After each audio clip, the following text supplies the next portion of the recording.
Ladies and gentlemen, it's time for another episode of Master Phil in your corner with your host, Master Phil. All right, good stuff.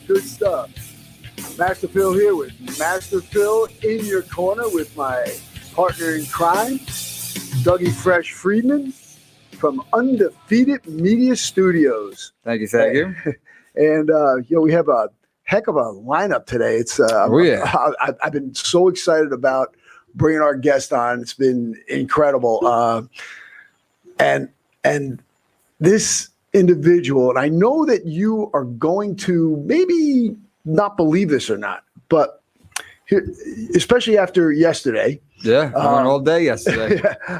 Yesterday, we put together the Secrets of Kettlebell Training video series. Yep. There's about 125 movements, and I demonstrated and explained all these movements, filmed it all straight one afternoon. Yeah. You did at least like 5 or 6 reps per movement. Yeah. It's like 6,000 reps. I did a lot of reps and used some decent weight. Yeah. But hey, you know what? I want to make it real.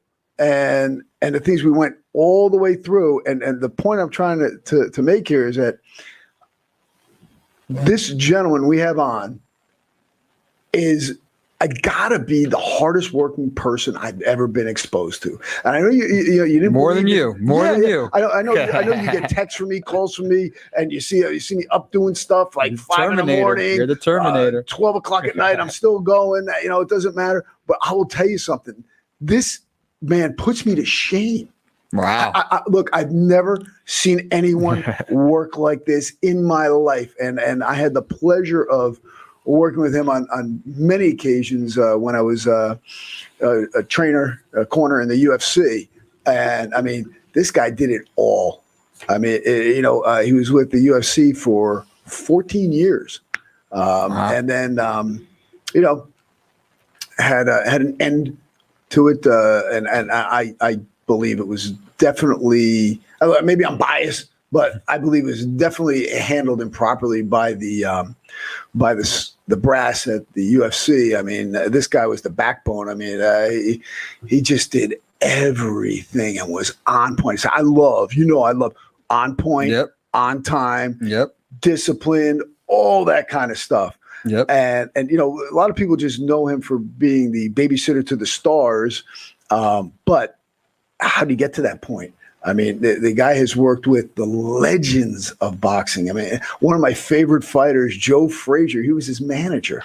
I mean, worked with like when boxing was boxing, with Ali and Norton and Ernie Shavers, all those guys, and he's had he's been there helping to form this. And I know the UFC brought him in to run the back end and take care of everything. I mean, the guy was there working 24/7. I'm telling you, I don't know if he slept or if he was mastered this sleeping while working. I mean, I don't know how he did it. But anyway, without further ado, I am excited to bring on my good friend, Burt Watson. What's up, baby? Man, I'm trying to make it, baby. How about yourself, sir? Good. Doing good. I had gone through a few changes right now. I don't know if you're aware, but I shut down my studio. Okay. And sold the building, the whole thing, and then I've been involved in 3 startups right now. I mean, well, I'm a college professor at Bergen Community. I teach like 9 classes a week at a local gym. So I'm still training, still teaching, doing some privates here and there. But, the things I'm involved in this UbiquFit. It's an online virtual training platform. It's like Peloton, but you don't have to buy the membership or a bike. You can just choose who you want to be with.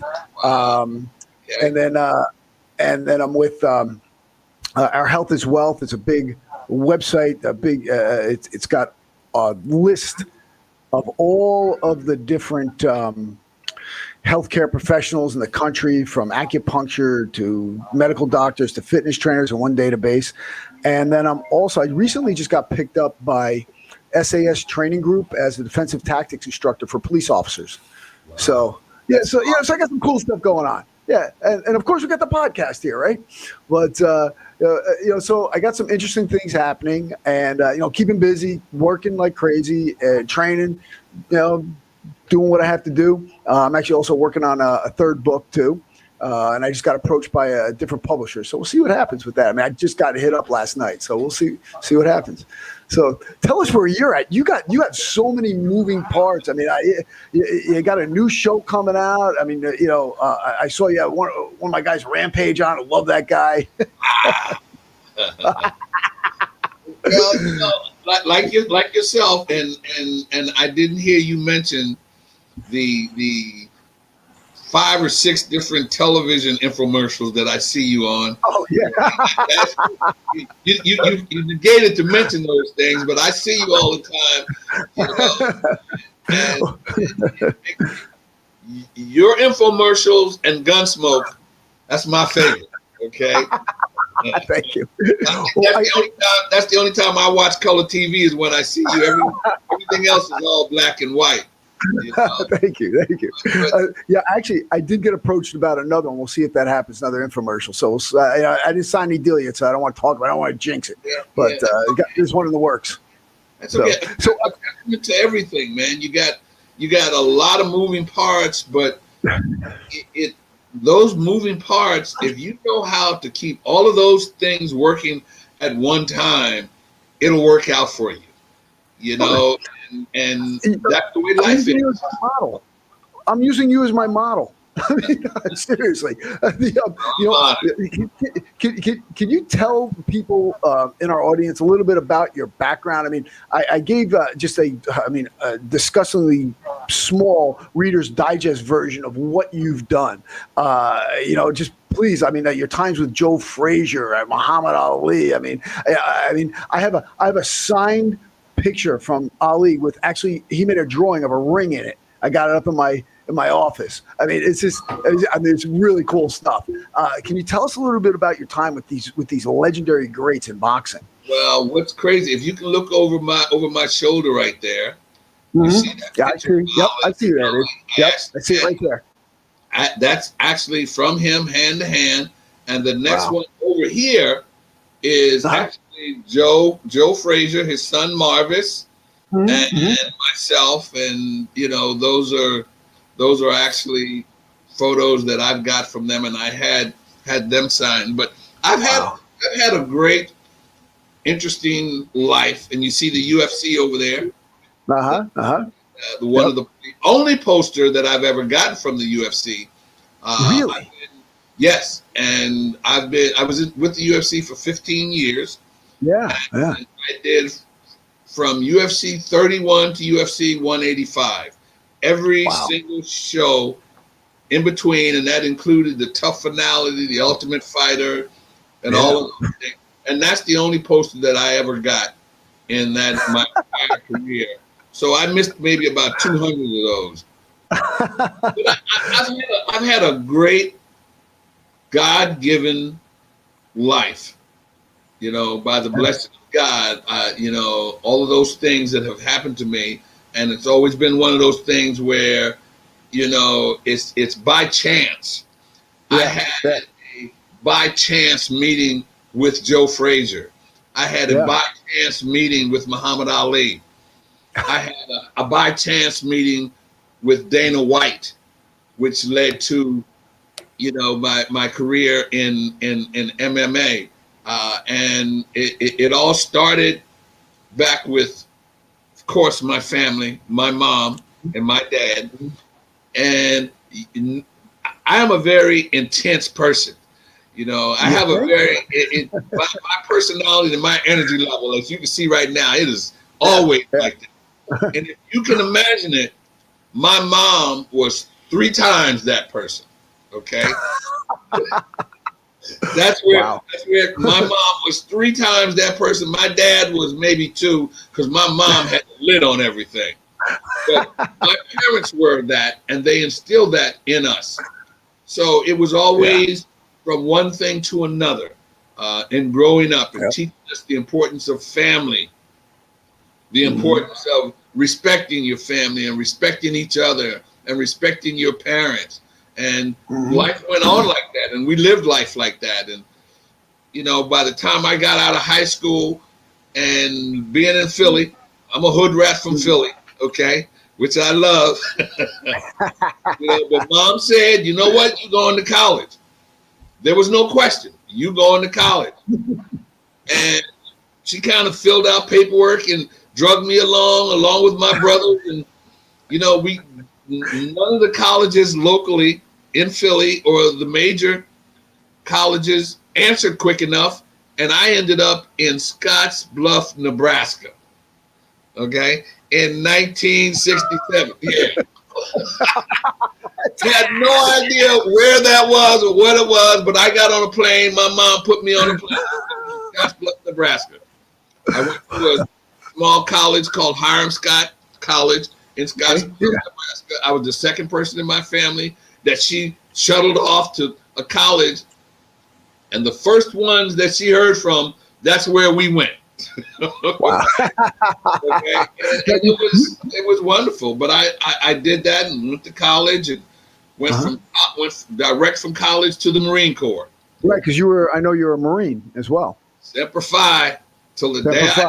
Love it. Love it. You know, and I did that. I'm sitting in college, and my mom used to send us mail, and she sent me an Ebony magazine, and I'm not sure that they're still in publication, but she sent one.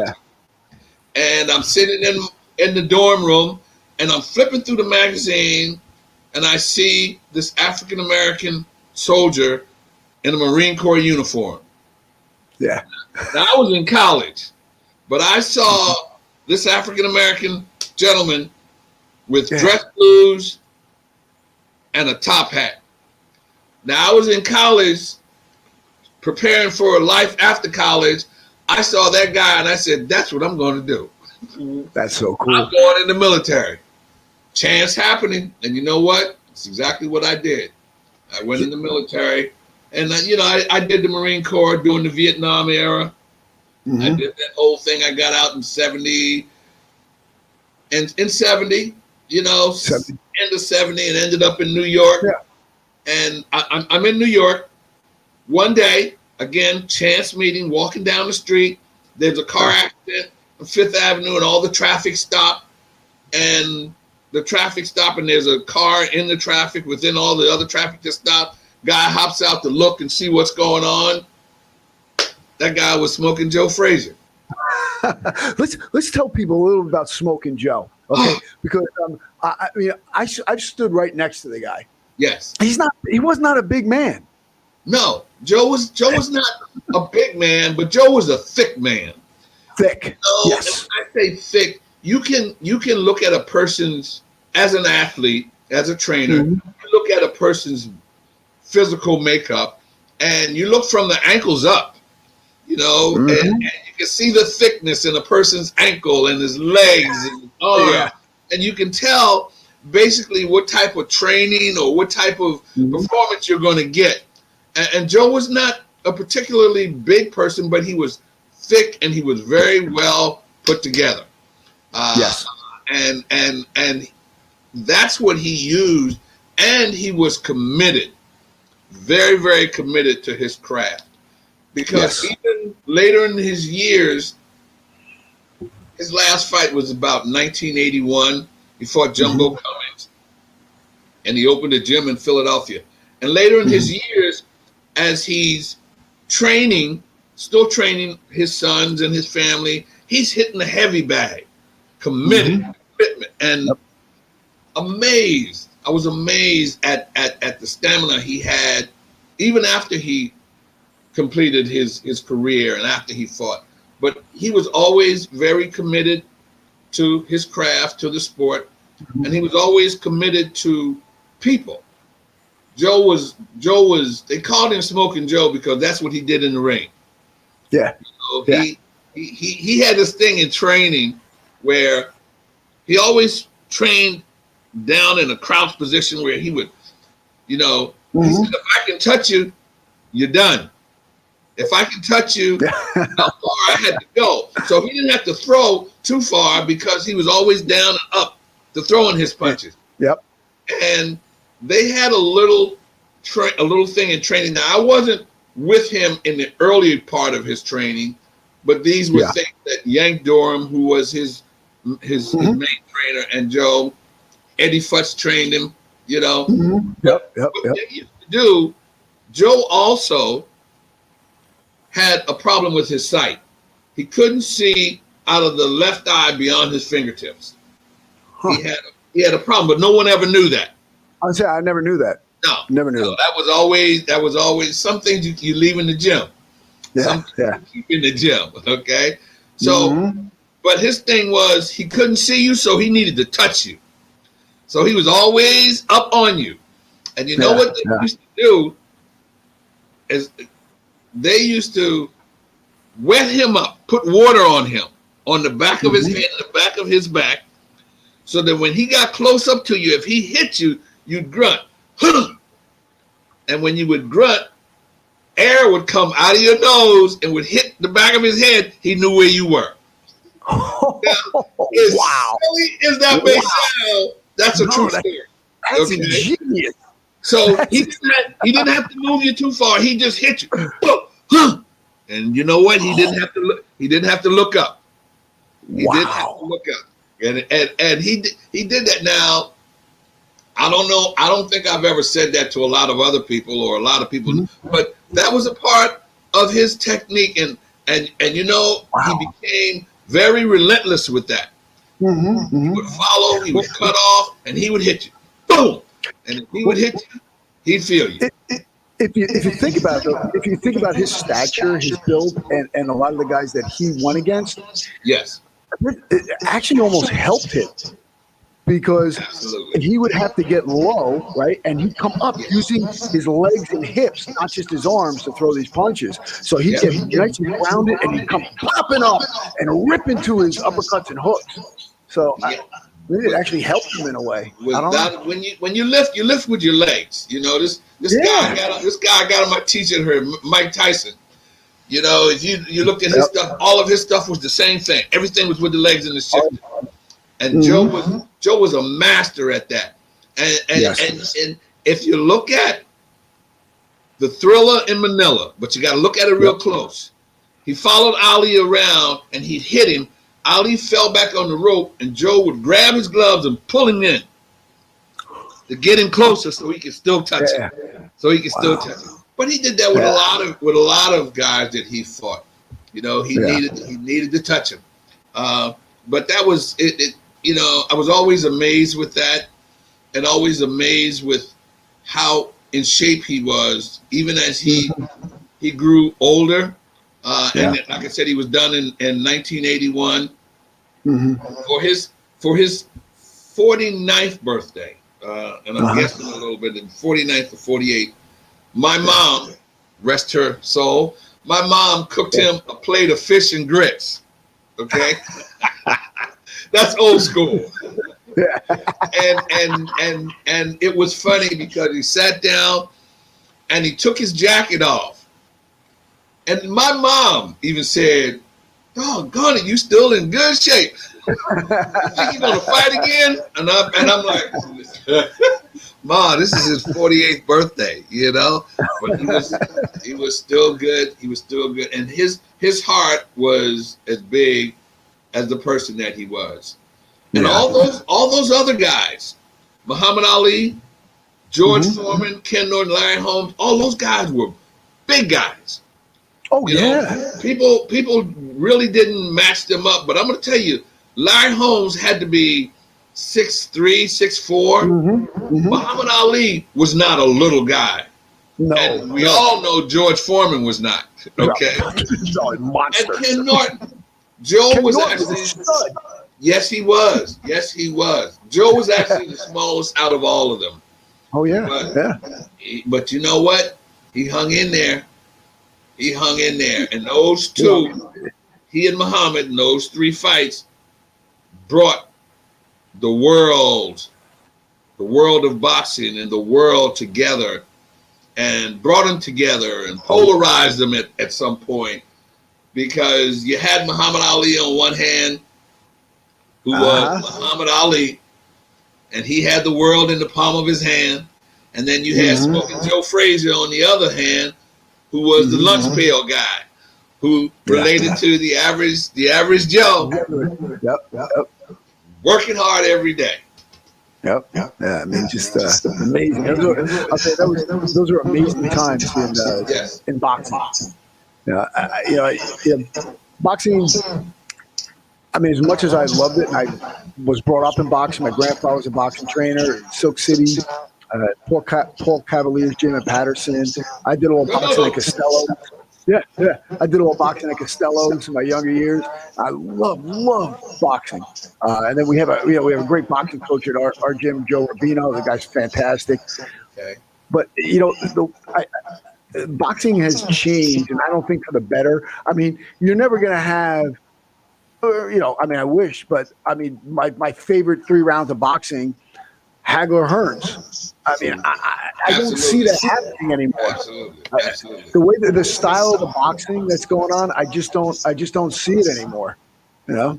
Well, it has changed, and it's the technical skill levels have changed. The styles have changed. It's become more of a thing in boxing now to put your skills out there, to keep a guy away from you, to set him up, to knock him out, not to set him up to kind of wear him down. Yeah. Around, and what they do, they look for the knockout. Now, I'm not discrediting any of the athletes, because I've learned personally, and it's why I've become so involved in boxing and MMA, because it takes a heck of a lot of intestinal fortitude and commitment to be a professional athlete in any sport. Yeah. In any sport. To train and to condition your body, it takes a lot. But like anything that you work on, some people become better at it. Some people work a little harder, work a different technique or a different style, but they master it and they become a little better at it. And the times change, people change, generation change. And boxing went through a point between Joe Frazier, before Joe, there was Floyd Patterson and Joe Louis and Sugar Ray Robinson. You had that in between there. Then you had the era of Muhammad Ali and Joe Frazier and George Foreman and Ken Norton, Larry Holmes. And then it kind of shifted a little bit. You had Ray Leonard and Michael Spinks and Hagler and Tito Trinidad and Chavez. And it changed and it shifted to, Roy Jones, Bernard Hopkins, De La Hoya. And then it shifted. Mike Tyson kind of snuck in there a little bit, stayed in there a lot, So you get different times and different channels. And then around the end of the 90s, middle to the end of the 90s, when Oscar De La Hoya and Tito Trinidad and I'm forgetting the guy from California. I'm drawing a blank on his name. But you had those guys that were transitioning and keeping boxing and trying to keep boxing afloat. Because Hagler, Hearns, and those days, Roberto Duran. Yeah. Oh my God. Vito Antifermo. I worked and Vinny Pazienza. Pazienza. Oh yeah. I've worked with all of them. The only boxer from 1980, I'll say 1981 to 1998, the only boxer I never worked with was Lennox Lewis. But Really? yes, sir. In some capacity. Yeah. Sure. You know, one show or another. Mike Tyson, I did all 6 of his last fights. I did this one that I have on here, which had Mike Tyson and against Kevin McBride, and then then Layla Ali was on there. You know, and I got to work with Joe Frazier, Muhammad Ali, and then I got to work with Joe Frazier's daughter and Muhammad Ali's daughter fighting each other. Okay. In 2008 at the Turning Stone Casino, which was a mind-blowing revelation for me. It was like, whoa, how does that? Because, you know, everybody expected Joe and Muhammad to have sons. Well, Joe had 6 sons. Actually, it was 6 of them. There were 6 of them that fought. And Marvis Frazier came out of the bunch, and until Marvis fought Tyson. And Larry Holmes, but then the 2 daughters jumped out, Layla Ali and Jackie Frazier, and they fought each other. But boxing went through that until 1999, when again my chance meeting, I did Kostya Tszyu, and I think it was Zab Judah, or De La Hoya Gotti. I'm a little scrambled in the brain, but I did. Okay?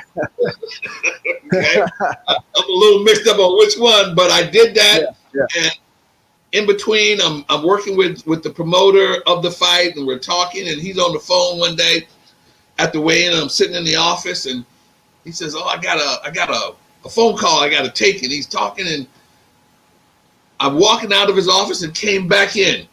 Here's again that chance meeting. Yeah. I went back in his office, and he said, "You know, I was just talking to this guy that's getting ready to start this organization that needs somebody to work with, needs a coordinator," and that person was Dana White. Wow. There was my chance meeting. That's crazy. He brought Dana the next day, and we talked, and he said, "Listen, man, I'm starting this organization, and I need somebody. And I'm looking for people." And he, you know, pay me and respect me. You got me. That was it. And he did. Yeah. And at that point with MMA starting in the year of 2000, because when Dana and Zuffa bought MMA, that's when it really started to find a niche in the U.S. And that's when the transition started to happen from boxing to MMA. And MMA just took off and shot through the roof. I mean, I mean, this is a sport that we, you know, training in martial arts and wrestling, most of my, actually even before my adult life, my child life, you know, is something that we just wanted so badly when we were, you know, growing older. It's amazing to see the sport that I love, like do so incredibly well and be so accepted, you know, especially in its auspicious beginnings as a, you know, glorified cockfighting, you know, right. You know, but you know, guys like you, of course, Dana White, and then guys like Nick Lembo. Yes. These guys helped make it a bona fide sport. You know, and you know, you got to look back at some of the earlier guys. You know, like Frank Shamrock. You know, and even look at Paulson. Look at all those guys that first started out. Coleman. Randall. Oh, Randall! What happened to him? That's so terrible. Yes. Yeah, because one of my guys who helped train me in wrestling when I was younger was his training partner. You probably might know the name Tim Catalfo. They called him Obaki. Yeah, that guy was a beat. Yeah, he was. You know, he was really tight with Randleman.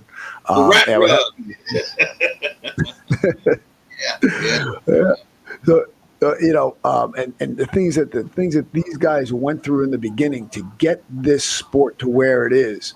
I mean, I don't think a lot of people nowadays really understand, appreciate what you had to go through to get the legitimacy to the sport in and of itself. So, I mean, if you could shed a little light on some of the things, because you were around when it was, because I don't know if you know this, but in 1996 or 7, I got recruited to fight in one of them by Art Davies. Okay. But then I wound up not doing it because it was you'd go to these shows and people were getting arrested, and then they'd shut them down, and they'd move, and I'm like, I don't think I want to be involved in that, So I never did it. But if you tell some people how what it was like when you guys were, trying to make it legal, and some of the resistance that you got, and especially you coming from the boxing world, because the boxing world was dead set against this for the most part. Yes. It was a situation where the Zuffa and Dana taking over the organization. Now, are you guys still getting an echo from me, or are we good to go here? We got an echo, or are we okay? Very, very slight. I mean, just a little bit, but nothing too crazy. Okay. Okay, Dougie Fresh. I got you. But it was trying, and it was challenging initially because and you talk about Nick Limbo, he and Larry Hazard and the state of New Jersey.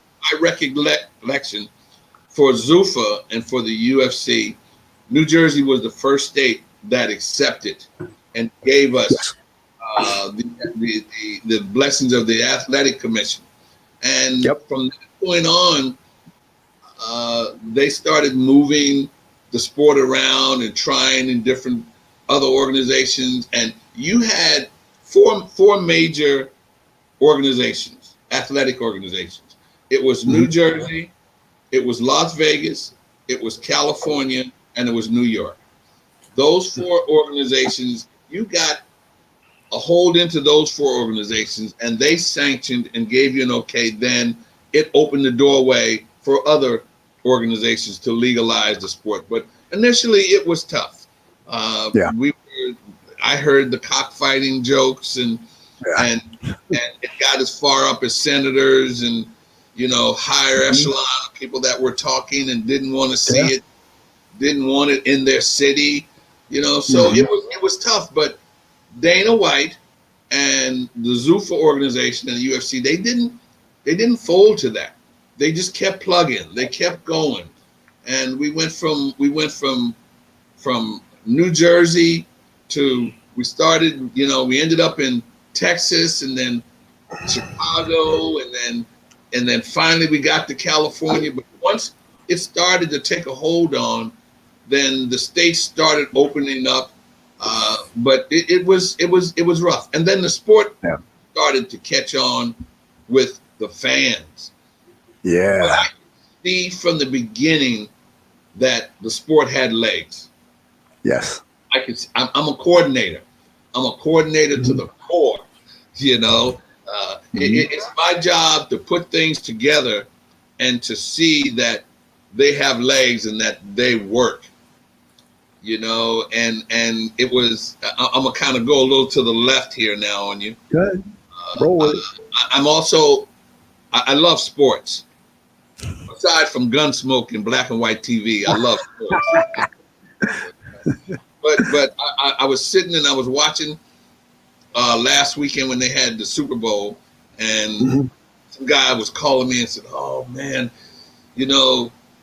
Tampa Bay is going to get beat down, and the guy's going to do this and do that." And in my head, all I could think of is Tom Brady being someone that has been around a while, has been, sometimes when the lights go on, some people's lights go out. Yeah. Okay, you know what I'm talking about. Them bright lights. Oh yeah, 100%. 100%. Regardless. Too well. Yeah. And I know Tom Brady has been in quite a few lights, so his lights probably get dim. They don't go out, but they might get dim.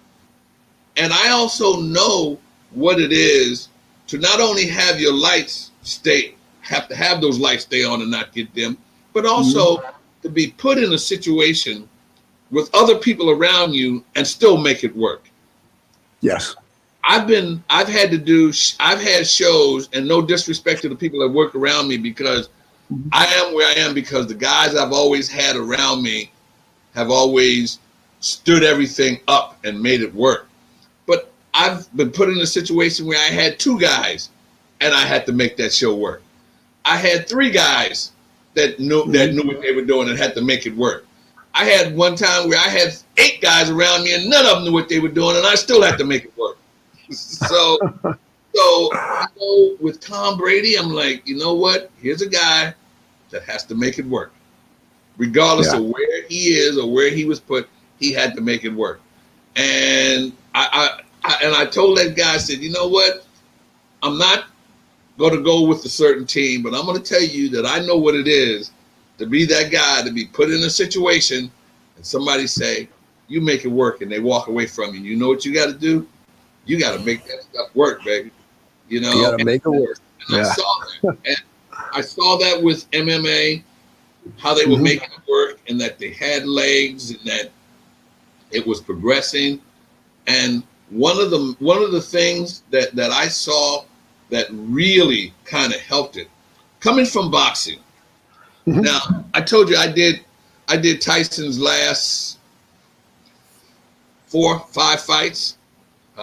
Worked with, Tyson, Layla Ali, Roy Jones, all of those guys, Bernard Hopkins. If I did a show with one of those guys and everybody in that organization or around him didn't know me, I had a hard time getting to him, because that's what they kept the guy. I did the Klitschko brothers, from Germany. I did their shows. I did their shows here and Germany. But if they didn't know you, you couldn't get near the fighters. They kept the fighters kind of, they secured them.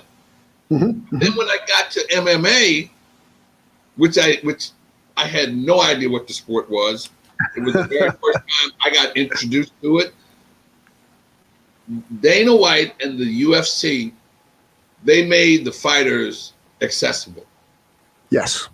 A guy could walk in from Oklahoma and come to Vegas and see Chuck Liddell and walk right up to Chuck Liddell and get an autograph. Yep. At the time in boxing, you couldn't do that. Okay. Right. Yeah. You couldn't walk up to Mike Tyson and touch him and put your arm around him. You'd leave that arm right around him if you did that. Okay. It seems like the UFC kind of took that from NASCAR, or followed that model somehow, because NASCAR is very much like that. There's a lot of interaction with the drivers and the fans, and that's why they have such a huge loyal fan base. Oh man, it was, I mean, coming from boxing, and I was still in boxing because I worked the UFC and boxing until I started with the UFC 30 in 2000 or 2001, one of the two, but I did the very first. And I worked UFC and boxing until I did my last major boxing event in 2007 with the Klitschko brothers in Hamburg, Germany, or in London. One of them. But I did. That was I think the last largest. So I did both of them. So I was able to see them at the same time and see the development. I'd go to a boxing match and they knew who I was because I was always good and loud. I always had this on, okay? I always made sure, however I was dressed, it was good and loud so you could see me from a distance. When you get into a crowd of people, you're the person that's expected to make that happen. They don't need to go looking for you. No. They need to be able to see you. So I always made sure. So I paid attention to everything around me peripherally. And you know what that is. And martial arts or what you do. So I could see that it was happening and I could see the difference. You go to a boxing match, it was locked down. You go to MMA, those guys, Randy Couture, you know, at the time it was Matt Hughes, it was Tito Ortiz. The fans Yeah. could walk and touch these guys and know them. They'd give you a bout sheet Yeah. of all the fights on it. You go to a boxing match, you get a bout sheet with 11 fights. They may know the main event and the co-main event, but the other 8 fights, they didn't necessarily know them. But No. you went to an MMA event, they had a bout sheet with 12 fights. They knew all 24 fighters. They knew their grandmama's name. They knew what color dog they had. They knew what kind of car they drove. Those fans were, and you know what that did?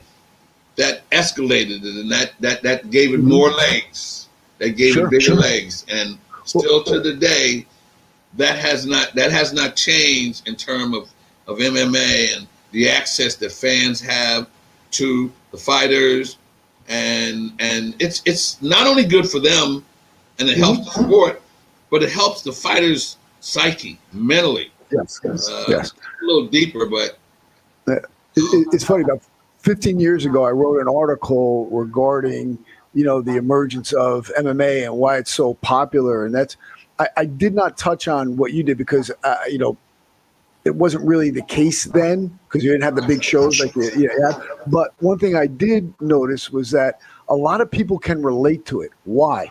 Well, there's a lot of people wrestle and know what wrestling is. A lot of kids who've done martial arts, and you know, where there's a lot more that compete in that and do that than compete in boxing. So, you know, a kid who's watching UFC or something says, "Oh gosh, I learned that kick yesterday in karate class or something," or you see, you know, a kid, you know, somebody hits a good double leg takedown, and the kid's like, "Oh yeah, gosh, yeah, I got a guy with a double." They know, they can relate to it, and it's very relatable to a wider audience than just pure boxing.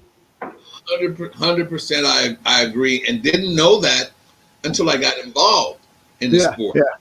And when I got involved, then I noticed that, you know, how many kids there were, how big the world was of wrestling in high school, even high school, level, you know. But then they went from high school to collegiate level, and the wrestling from that point was either the WWE or the WCW or whatever.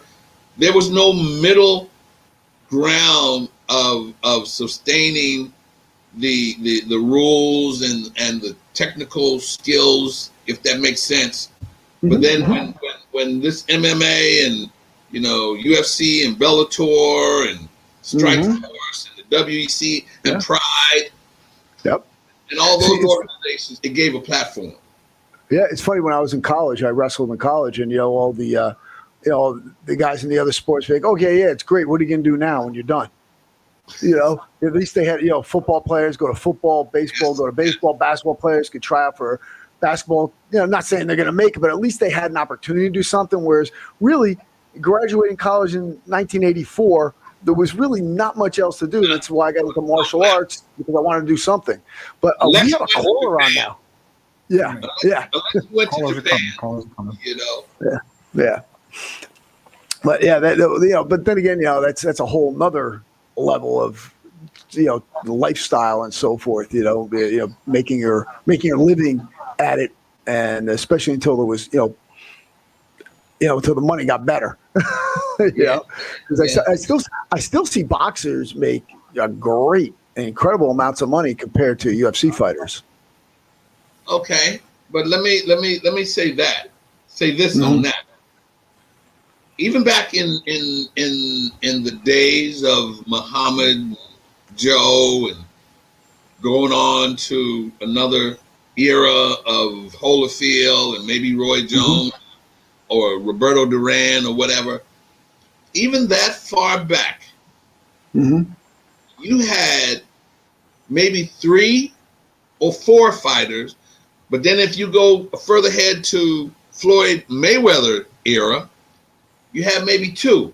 But further back, you had 3, maybe 4 fighters making 80% of the money. No one else was really making a lot of money. Back in I'd say as late as 91 or 92, I knew guys were still making $50 a round, on a lower level. When at a higher level, you still had Mike Tyson and Kevin McBride and guys that were fighting that were making a ton of money. But you had 3 or 4 fighters that were making 90% and everybody else was being paid. And then in MMA, they were all making about the same. Yeah. This is me not telling about anybody's purses or anything. Right. No, we don't want you to. We were all making about the same. There was not a real big disparity in the paychecks across the board, but there was a big disparity between MMA and boxing in terms of the amount of money that was there for television. But then, boxing also had major television deals. That's true. HBO and Showtime and USA. So they could afford to negotiate or pay those kind of salaries. When MMA, when they started, I think the first television network was Spike TV. Spike TV. Hey, can we hold that? Because we got we have a caller right here. We have a caller in here. I'm going to remember Spike because that was a pivotal point. Okay. Go ahead. All right, here we have our caller here. So welcome to Masterfield in your corner. Who do we have today? Steve Cerrone. You got Steve Cerrone on. You know what? And just to let you know, I have a picture of the 3 of us together in my office. Really? Yep. Yeah. Go ahead, Steve. We also took a picture of the book signing. Yes, that's it. That's it. Yep. Yeah. But so what do you got to ask? What do you want to bring up with Burt? Yeah, because I know you guys worked together many times in the UFC. Well, I haven't seen Burt in a long time, and I wish him well. Hope he's doing good. I know we haven't done any shows in a long time. I don't know if he has any insight as to when shows are going to start. So I'm pretty anxious to get back into working the shows. That's a great question. When do you think something's going to open up, especially in the People's Republic of New Jersey over here? So, well, it's a crazy time right now. I mean, it's the last show that I've actually been to myself was March 7th in 2020. I did a show in Fort Lauderdale. March 7th, I did March 7th. I got home March 8th. And March 10th or 11th, everything was locked down. It was all on lockdown. But now with the vaccine coming on board, and I'm noticing that people are paying more attention and really doing the things that they need to do. With those things happening and the states seeing those things happening, I think it'll start to open up a little more, because for the regional level, they were hit the hardest, because the brunt of their business was people coming in and putting booties in the seats. And when the facilities stopped allowing people in, that really killed it. I think that probably by, I'd say mid-June, July, it'll start to open up a little more. It's starting now a little, in Florida, just a little. At 20-25%. Now this is an indoor arena, because that's where you have your biggest disparity, where they're not really letting in. But I would say probably around end of June, 1st of July, they'll start letting smaller crowds in, and hopefully by next November or so, it'll be large enough where people will start to be able to come and enjoy sports indoor again. But I don't see it happening before that. Not safely. Yeah. Well, I'll tend to agree with you on that. So, all right, good, excellent. Steve, any other question or anything else for Burt right now? I had like you said, I had the pleasure of working with Burt many times, and he's great. And his trademark is swinging that towel when he's bringing the fighters to the staging area. I want to know when he's talking to you right now, is he holding that towel in his hand? No. But I got it close by. Trust me. Yeah, no one's fighting right now, so. Yeah. I appreciate that, Steve. I don't know if he can hear me, but I hope he's doing appreciate well. I'm glad I called in, Yeah, so am I. Thanks, man. as well. All right. Phil, Doug. Thank you. All right. We'll talk to you soon, man. Thank you. Hey, All right, man. all right. Thanks, Steve. You good, right? All right. Hey, Yeah. so Burt, so now we were talking about that that UFC 20 that was the original Tough in 2005. I want to say, I think it was like March 21st, 22nd, something like that. Okay. The reason I know that is because I was actually in the hospital in the waiting room when this was on. They had it on Spike TV at the hospital. I had done, I'd done it was my son's 9th birthday, and I did a martial arts demonstration for him. There's like 50 people there, and I do a thing where I light boards on fire and I punch through them. So, I hit like 12 boards, breaks, and the cinder block flipped up. I hit it really hard, so the cinder block that the boards on flipped up and just landed smack right on my big toe. That Yeah, must have hurt. it didn't feel good. I've had better sensations in life. So, but I had to play it off. Didn't want anybody to see it. So I just bow, walk off, and then my foot just blows up, starts bleeding. But I had to make my son dinner. It was his birthday. So I got it all taken care of, went home, this, that, and the other thing. And then I went to the hospital. My toe, if you can't, unless you're watching, can't see, but my toe was like 3 times the size. And I was waiting in the waiting room there, watching this the whole time, watching the UFC, the Tough competition, and they had to drill my toe out, and they had to use a drill, and blood went shot right up. Yeah. But it's like, I'm always going to remember that. And it was like, it was the most incredible thing that Tough competition that with Stefan Bonner and Forrest Griffin. I mean, oh God, what a fight! And that made the UFC right there. 100%. It was that fight that took it over the top, and it was a great series, and it was a good idea to put that kind of reality TV together for fighters and young guys and guys who were just starting. And it's funny because you said this was 2005. Yeah. And I sit and I watch, the progression of that, and going back to like 2007 or whenever, when everybody that I saw a picture of Tim Sylvia, Pat Miletich, Matt Hughes, Jens Pulver was in it, Robbie Lawler was in it. Wow. Jeremy Horn was in it. Jeremy Horn. Spencer Fisher, and all of these guys were in it, and to know that these were guys that came in little, they were kids, their eyes were this big, okay? Yeah, and to mature those guys through, and I can remember the one with Rampage and Rashad and Kimbo Slice, yep. and Brandon Vera and Brendan Schaub, and man, I'm sitting here going through my mind. I'm getting a little crazy, right? Yeah, I know. It's so incredible, but guys.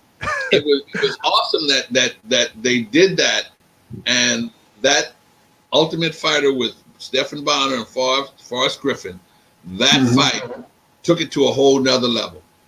Yes. And they credit that fight right now with the fight being the fight that kept the UFC together and took it to another level.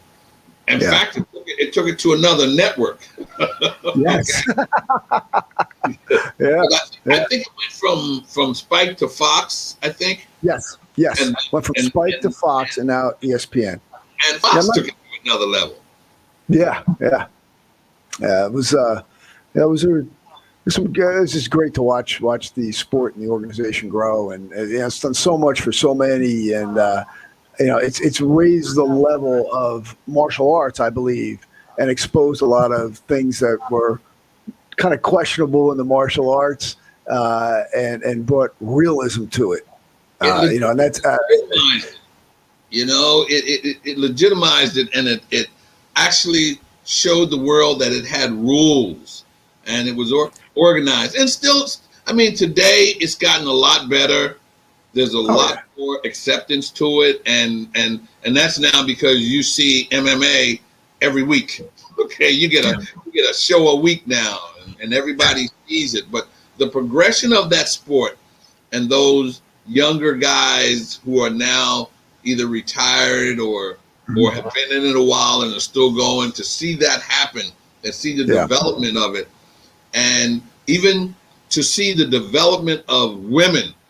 When I did my I think the first was that I saw was Ronda Rousey was the first that I saw. Even in was she in strike with the Strike Force? She was in Strike Force first. Okay. Yeah, she was in Strike Force first. Yeah. To come over from there to the UFC and to see the development of that. Yeah. That first fight with her against Liz Carmouche, to know I was there for that one proudly. Wow.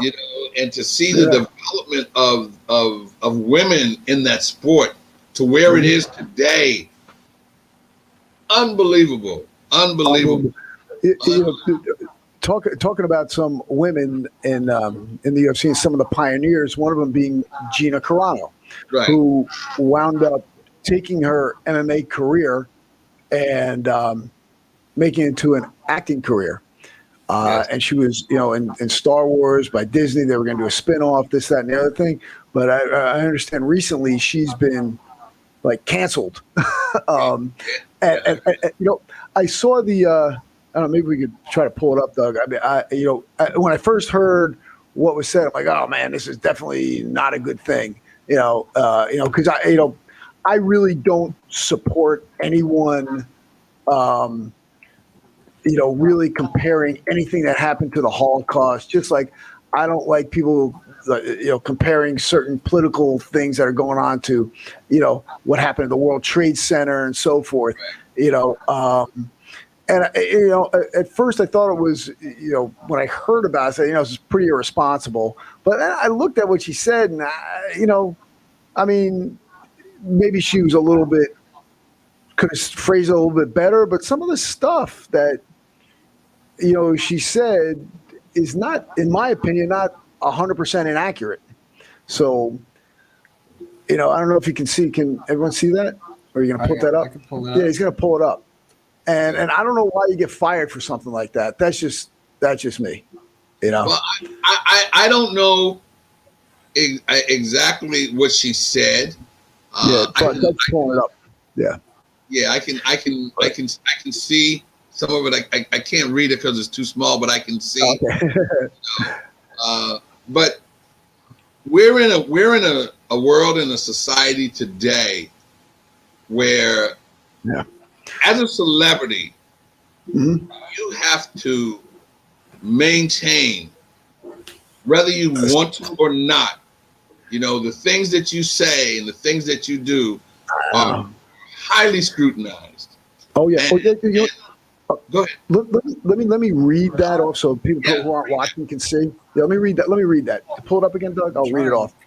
Right there. Okay, it says, here's what this is her tweet, and quote: Jews were beaten in the streets, not by Nazi soldiers, but by their neighbors, even by children. Because history is edited, most people don't realize that to get the point to where the Nazi soldiers could easily round up thousands of Jews, the government first made their own neighborhoods hate them simply for being Jews. How is that any different from hating someone for their political views? Okay. To me, that's got a little merit to it, and I know where you're going with that. So I know people have said other things that are maybe on a left side that are not near that are far worse than this. I mean, because I hear the left slamming around. I don't care left or right, but I mean they use Nazi constantly, and they just throw around that all the time, and I don't know. I just don't see it, but. Maybe I'm blind. But. Well, no, and it has a lot to do with our society today and the acceptance of certain things and the expectations that society and the media has on our celebrities and people or persons of a celebrity status. You know, you just have to be very, very careful, very, very cautious, and for the most part, you can't always say what you think. Nope. And that's not a good place to be, but that's where we are. I know. Very careful with what you say and when you say it and who you say it to, because it's going to get scrutinized. And everything today is so sensitive. You know, I know. It's like people need to relax. They talked about walking on eggshells. We're not walking on eggshells. Today we're walking on scrambled eggs, okay? The eggs are cracked, okay? They're cracked and we're walking on it. And believe me, I understand both sides. As an African American man who is a little beyond 70, okay? I'm really, look at you. I'm not gonna say great. How old, but a little bit.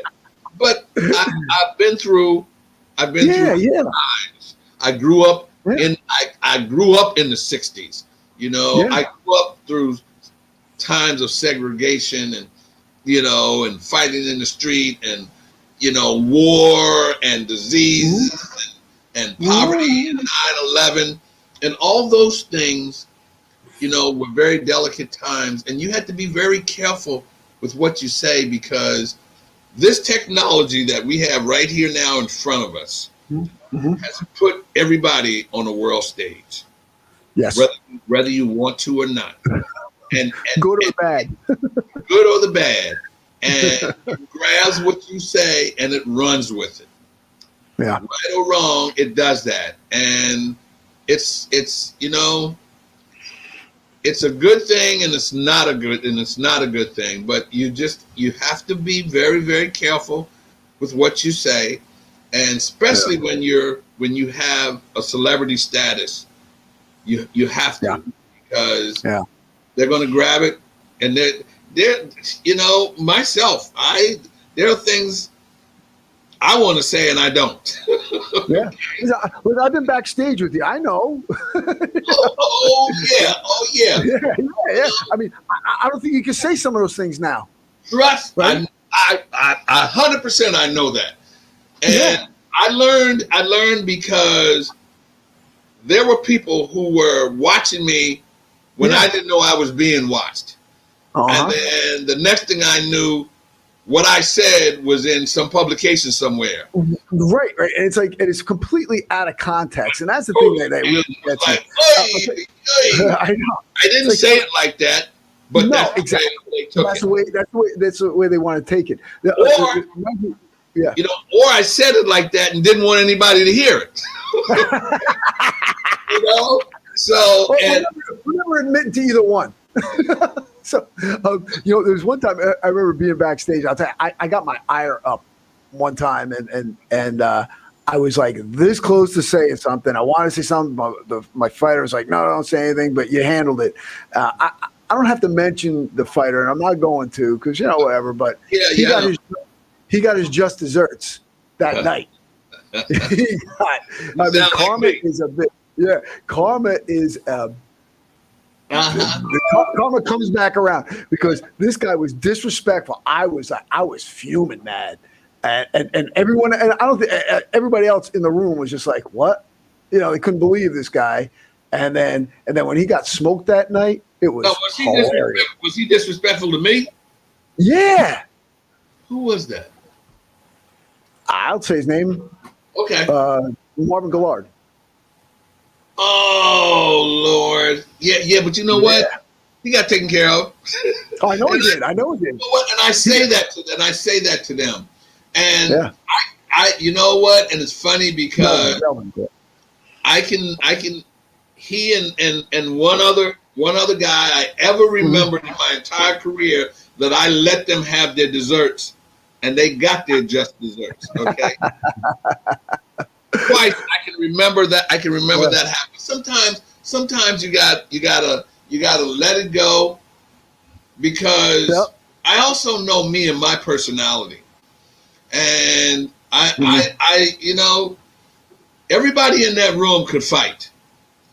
That's what they did. That's what they did for a living, one way or another. Right. And the ultimate way to settle something was by fighting.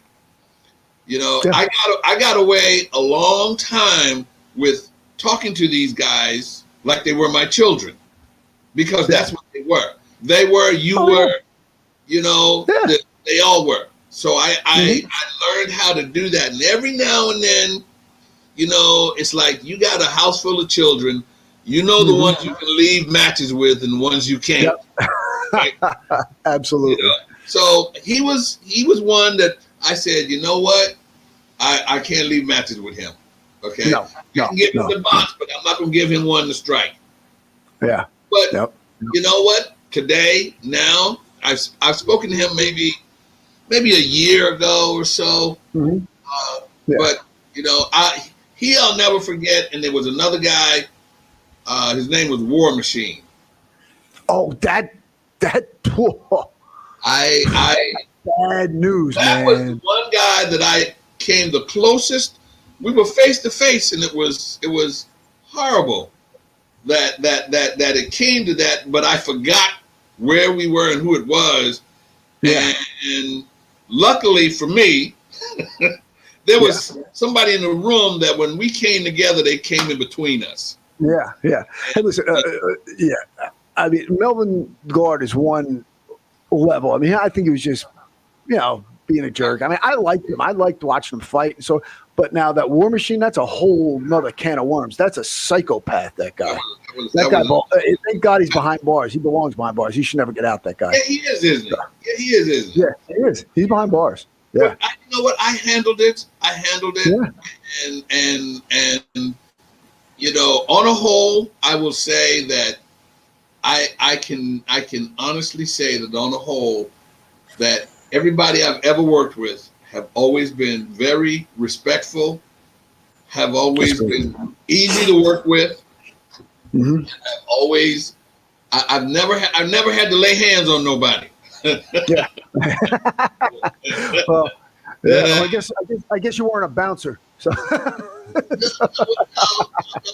I've done my share. I grew up in Philly now. Yeah, I know. I know. You know what's funny? Yeah. I have 4 children and I have 5 grandchildren. Yep. And my son. I was just going to lead into that. And my son is a handful because he was a big boy. Even when he was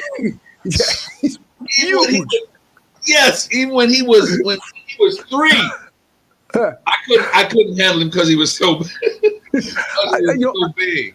It's so funny because I didn't even make the connection. And I've known Tori forever, right? And I didn't even make the connection until maybe like second or third time I worked with you, and we got to talking. And I'm like, it's so funny that my dad was actually your son's wrestling coach. Wow. Wow. I know. It's like, and I'm like, wait a minute, you're related to Tori? Oh my God. And I said, Tori, why don't you tell me? So, we just, I just talked to him. We were texting each other last week or something. Wow. Yeah. It was a handful then. So I always had kids I had to bounce around, and keep in line. But you know what I did with him? I took Tori and I put in the work. I put in the work with me. And he started to work with me, maybe UFC something, or he was still in high school and working with me. And he got to see a little more of what his dad did and what was going on. And, he had to get on another side of the fence. Yeah. Understand. But, I've had I've had Tori, my nephew, my brothers. Mm-hmm. Most of the guys you've seen around me, for the most part, were family members that I always did, or guys that I got close enough to because I had to be able to. How do I want to say this? Because I'm trying to say love. I had to be able to get behind them without them saying, well, I don't have to take this. I'm leaving. My son couldn't leave me. My nephew couldn't leave me. My brother couldn't leave me. So they had to stick around, and then when it was over, go someplace and have a drink. Like, jeez, is that? When you run, well, you know that I ran shows, obviously a lot smaller than what you've done, but you don't have time for niceties when you're running a show. It's like, do this, do that, do the other thing. Hey, you over there. Okay, I need that done. You can't say, hey, would you please come and do this? I'd really like it. No, I just got to get it done. Just do it. And then, okay, we'll talk after. But, one thing I wanted to touch on, before we wrap things up, and it brings to mind the fighters fighting too long. Like, I love Frankie Edgar. I love his tenacity. I love his style. Man, that last knockout I saw, and and then there's a couple other guys like even like Donald Cerrone, guys like that. I mean, it just bothers me seeing these great fighters just going in there too long, like Chuck Liddell, same thing. Just sticking in the game too long. And how do you say it? How do you know, you get across to them that, hey, brother, it's time we should maybe, get you on the other side of the fence, coaching or doing something else, rather than being inside that cage. You know what I learned, and it may not be the best approach, but I've learned that you don't say that. Yeah. I've learned that, honestly, fighters know when to say when. Mm-hmm. And it's never normally when everybody else thinks they should, or everybody else around them say they should. But they do know when. I've seen guys, Frankie is 38 maybe? Yeah, something like that. 38 or so. Yeah, probably around that, yeah. I've seen the guys. Now, when you get knocked out, there's different types of knockout. Yep. You get knocked out and you get stunned, and you're out of it for a minute. You don't know. Right. You get knocked out and you stumble and you fall, or you get knocked out and you dish rag. You know what happens to dish rag when you get or you get dish rag. I've seen guys just boom, 19 or 20 years old get dish ragged, and when you get knocked out, I don't care how old you are. When you get knocked out, you don't know or don't remember nothing. So it happens. Now, some people, it happens a lot, and eventually that will wear on your body. But I've been in professional sports now for well over 40 years, or longer. And the hardest thing I've ever had to do, or the hardest thing that I think was the best thing for me to do, was to tell somebody it was time to go, or it was time to hang it up. I learned a long time ago that fighters, regardless of what it may look, or athletes, regardless of what it may look like, they do know when to leave it alone. They do know when to hang it up. It's not always the same time we may think that they need to. Yeah. But they know when. Muhammad Ali, before he fought Larry Holmes, everybody thought that was it. But he knew he had enough to at least sit on that stool and say to himself, because I think that's when he made the decision. When he was on that stool, that was it. Joe Frazier, the same thing. He knew after Jumbo Cummings that was it. But before that, people were telling him that was it. I've been around Virgil Hill, Tyrone Frazier. I could name on and on. But I can honestly tell you, they know when their body has had enough and can't do it anymore. But they always think that there's one more. There's one more. And you know what you got to do around them? You got to let them go. You got to support them for that one more. It's so funny. It's so funny because I always say, a fighter always feels they have one more fight in them. Yes. Unfortunately, it's usually a loss. Yes. Unfortunately, it winds up being a loss. But they always feel they got one more. And you just got to hope that one loss is not one where they are hurt so bad that it affects them the rest of their lives. Yeah. But I know guys, like you hear the term punch drunk or whatever. I've seen that. Oh yeah. And I know what that looks like. And I know what the progression looks like when a guy is on his way to get that. Because I first saw it in boxing and learned what that was. And I've seen guys in MMA and the UFC that I've seen, and I've thought, the last fight Chuck Liddell had, he knew, but he knew after that was it. That was it. Yeah. So what you got to do is support them and say it. Let them hear it. But don't try to make them understand it, because you won't be able to do that. It's like something I've been saying since 1972. Never, ever, ever, ever leave it to the judges.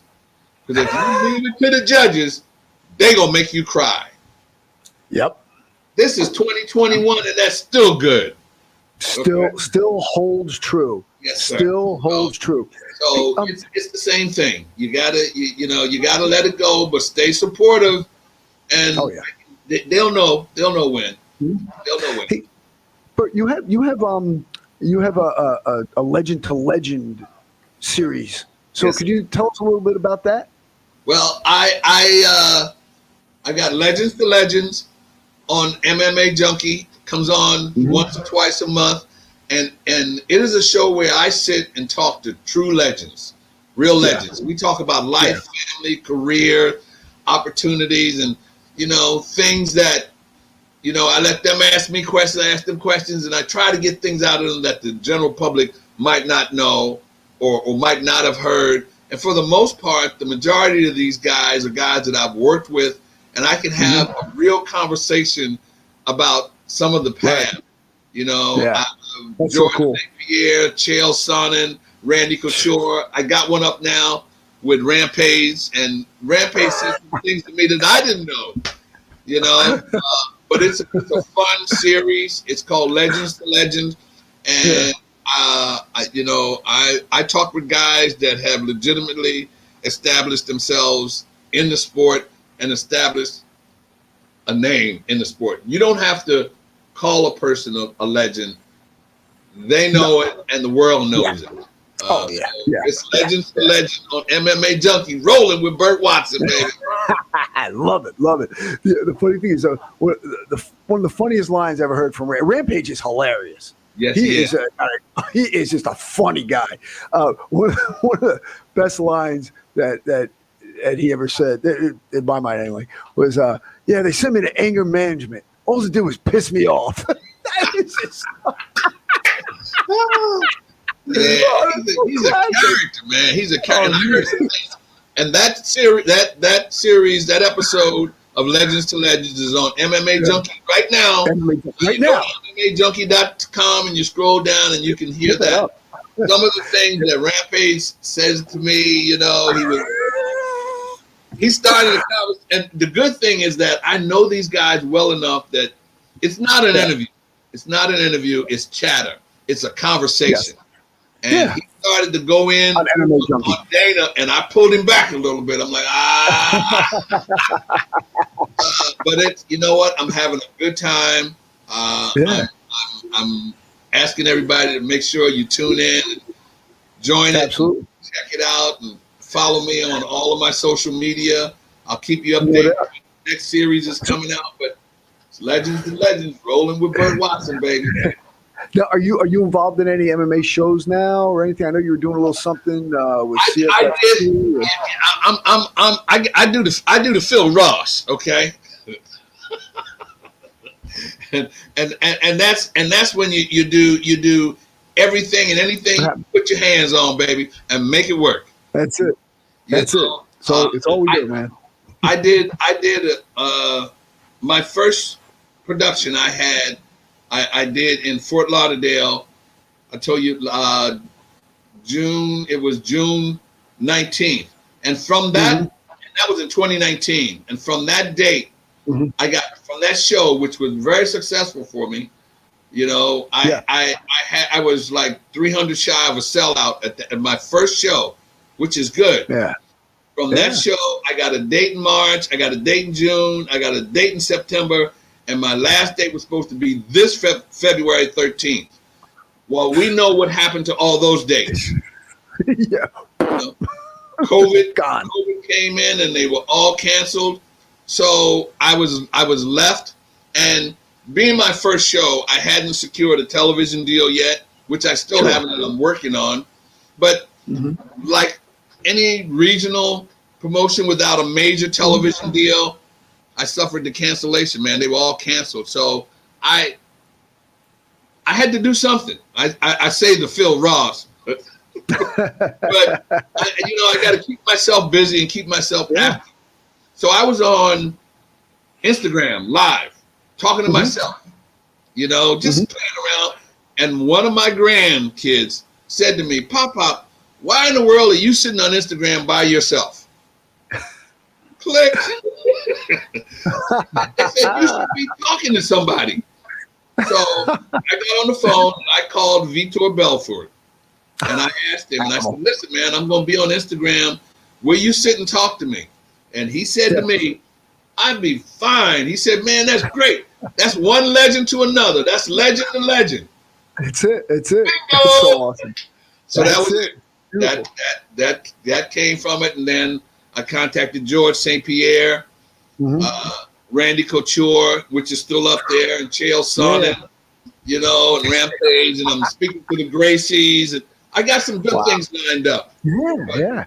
Legends. Well, all right, let's get in there, guys. Everybody in the audience here, I want you to check out the Legends on MMA Junkie with the one and only Burt Watson. I do miss when the UFC's open and I don't hear that. We're rolling, baby. I don't hear it. I miss it. It's not the same to me anymore.